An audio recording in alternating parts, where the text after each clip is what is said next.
I had the same doomsday thing a few years ago when the Boston Marathon bombing happened. Mm-hmm. Right. And I knew when that happened, as they were chasing those two young men around, I was like, this is domestic terrorism. That's what this is. And, obviously one of them ended up in prison. One of them ended up dead. And then it was like, oh, well, poor pity on him. He was a young boy. He was younger. He got brainwashed by his brother. He blah, blah, blah, blah, blah. And what's happening? He's sitting in jail. He's collecting. That kid is living large in prison because he's got a bankroll of about $4,000 sitting in his account, right? Where he can buy his cigarettes and whatever else he needs. He's got more money than probably anybody else in there. But we went easy on that kid because we thought, this isn't normal. That was the doomsday. He's patient zero, whatever you want to call it. But that right there, that was when we went soft. And this is what you have now. You have NYU, you have Columbia, you have Yale and Harvard. That's what you get. Yes. Yeah. Yep. That's where we're at. And that, again, if you've had, talking to the audience here, if you've had an opportunity to watch some of these videos. From the river to the sea. From the river to the sea. Palestine will be free. Palestine will be free. And we will free Palestine. And we will free Palestine. Within our lifetime. Within our lifetime.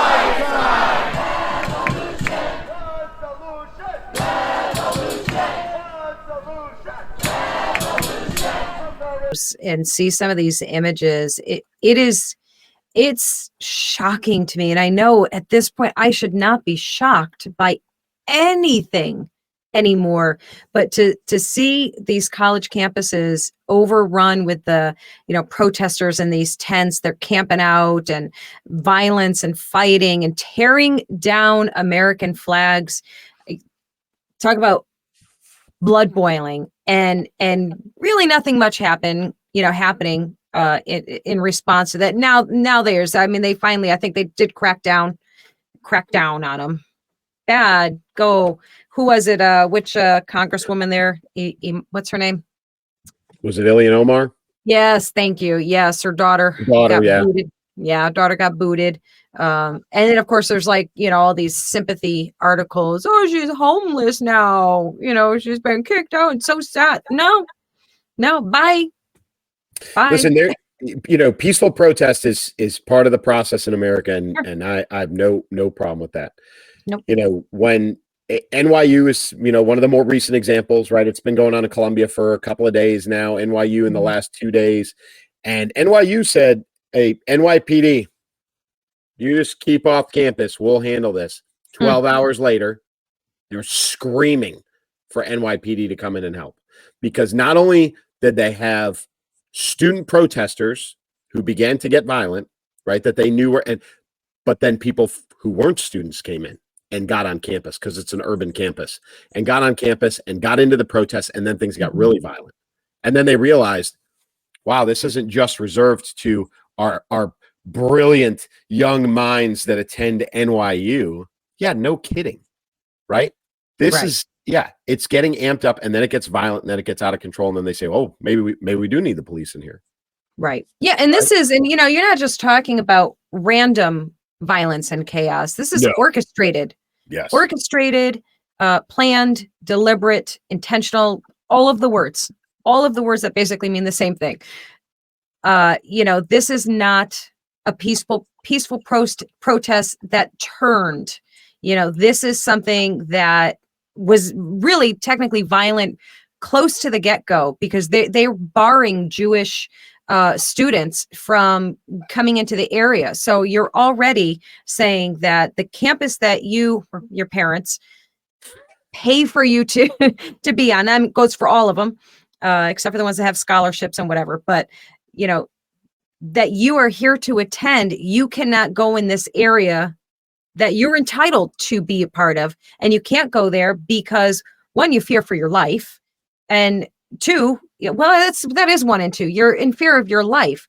This should not be a thing on any American campus ever, ever. And that it was even allowed to get to this point. Shame on all of them. Every family who has a student in these schools should get them the hell out of there. It's not going to happen. I know, but you should yank them out. That's not what you paid for. That's not where your money's going for, you know? No, and that philosophical discussion is, you know, we talk about hate speech of all things, right? Racist, bigotry, all of those things, anti, you know, LGBTQ, all that stuff. I don't understand why death to America or death to Israel, right, which are the two biggest things being chanted. There was an imam in Chicago that was teaching people to say death to America in Arabic, right, in Farsi, so they could chant it, right, and death to Israel so they could chant it, right? Why is that not hate speech? I don't understand this, right? If I drop, as a, you know, white American male, if I drop an N-bomb in any manner, not even in a threatening manner, but in any manner, if I drop an N-bomb, you're done. Right. Go ask Morgan, what's his name? Morgan Wallen, you know. I mean, he got uncanceled eventually, but defending that, right? I'm not saying it's okay. What I'm saying is that's the standard. Right. Why is it that we are allowing this death to, I'm an American, that is offensive to me? Why is that not hate speech? Right. I don't get it. You know, every veteran at a minimum, right? At a minimum, should be losing their ever-loving mind over this stuff. And I get it. I am all for freedom of speech until it turns into this. Right. That is over. I mean, you know, you isolate. That is. Yeah, you isolate that one word, death. You're not saying I hate America. We don't want to hear you say it, but freedom of speech right there. Yep. Now you're calling for death, the killing of Americans, of America as a whole. Like, it's not even just, you know, you could take that both ways and be correct. Death to America. Yes, they want America as a country, as a nation to fall. And they also want dead Americans. They want both. Well, that's how that has to happen. Yeah. Right? That's the only way it can happen. Exactly. Exactly. Yes. Right. And if you want to go straight legal terms, right? You're a cop's wife, right? There's a difference between assault and battery. Right. If I see you on the street, Elsa Kurt, and I say Elsa Kurt, and I say it in a very threatening manner, I'm going to effing kill you and your entire family, and all kinds of that is assault. If you feel threatened for your life and for your safety, I have just assaulted you. Now, as soon as I lay hands on you, then it becomes battery, right? Right. But this, it's the same thing. That is, in a threatening manner, assault on America. Right? Now, they haven't attacked anything, theoretically, right? Right. You know. Well, you know, I mean, feasibly, why can't we, and I hate to refer to it as playing a game, but just for lack of a better term, why can't we play their game? I feel assaulted. I feel threatened. I'm suing everyone. And, you know, maybe there needs to be more of that. And I'm not a big fan of, you know, I'm going to sue you, I'm getting my lawyer. No. But, you know, obviously, we wouldn't recommend, you know, going out on the street and reciprocating that same energy in that same way, but they do have to be shut down. So, you know, maybe legalistically you can cut them off at the knees, essentially. I don't know. I mean, more people would obviously have to, you know, to do that. But well, at a minimum, it gives the police a standing to up their game. Right. When it becomes a Death to America rally, right? When it becomes that turns into hate speech. Because listen, if the Ku Klux Klan is walking down Main Street, right, and they're chanting all kinds of horrific stuff, and they've got, you know, in a threatening manner, they've got, you know, nooses in their hands, and they've got pitchforks, and they've got torches, and they've got all this other symbolic stuff, you know, and I know they're getting arrested. That's getting broken up. The police are not going to allow that. Now, again, peaceful protest is one thing. They up their game to more than that, and it becomes an issue.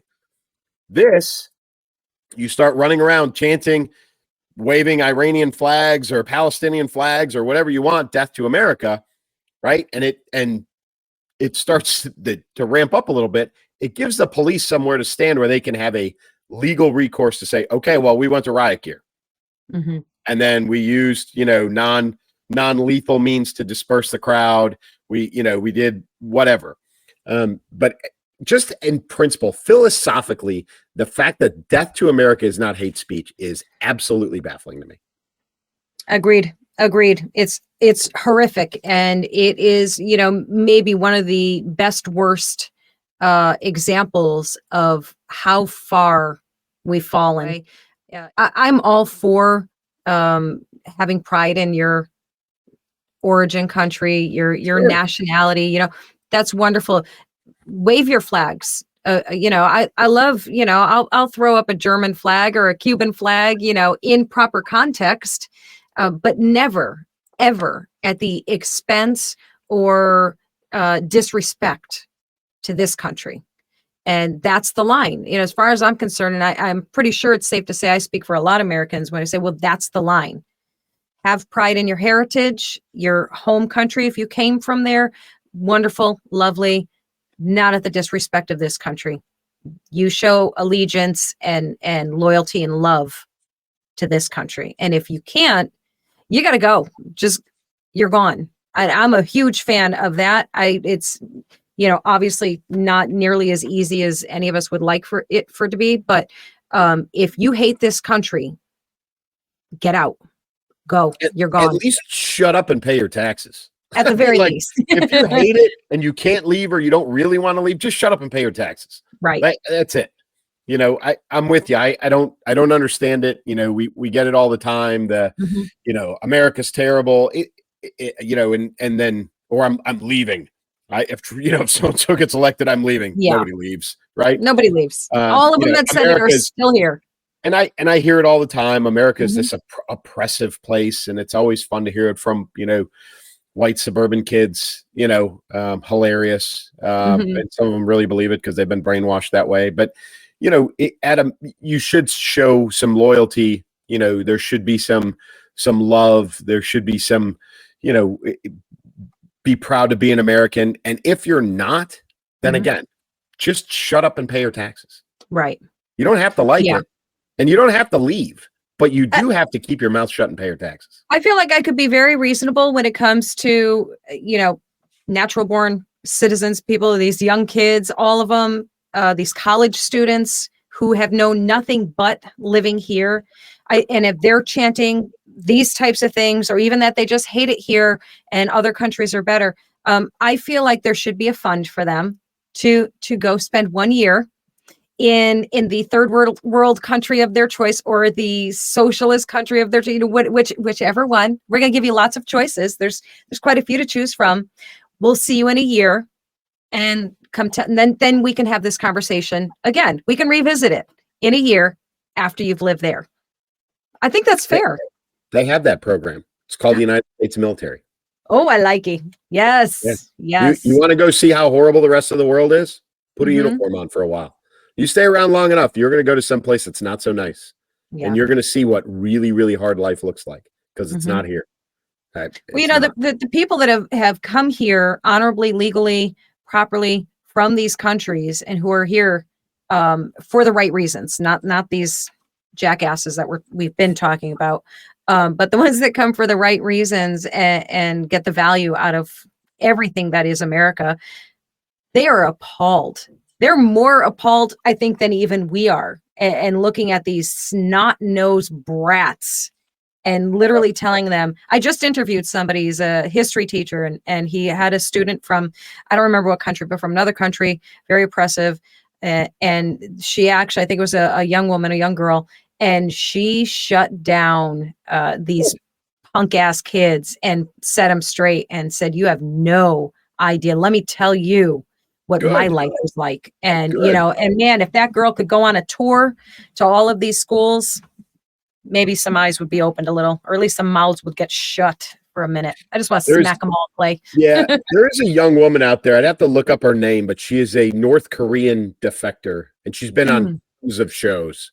tons of shows, and she talks about how horrific and how horrible life is, you know, in North Korea, underneath the current and former dictator, father and son, and what, you know, escaping and all of those things. She's a great one, but then people go, they don't want to listen to her, you know, because no, they don't. They tune it out because it doesn't. Yeah, it doesn't fit their narrative. Yeah. You know, and when it's in this type of context, you know, a video or, you know, you're on your phone or anything like that, you know, it's so easy to be like, next, you know, it needs to be that in-person thing where you're essentially a captive audience, where you're compelled to listen. You know, if there were to be things that I would say should be taught in school, things like that, you know, for these firsthand, you know, and of course we're talking about, you know, land of, in the public school system, especially, it's the land of the woke, you know, what they're teaching in there, and not everywhere, not all the time. I don't want to give, you know, teachers a bum rap. You know, there's a large faction of this happening, and everybody knows it. And a lot of them are proud of it.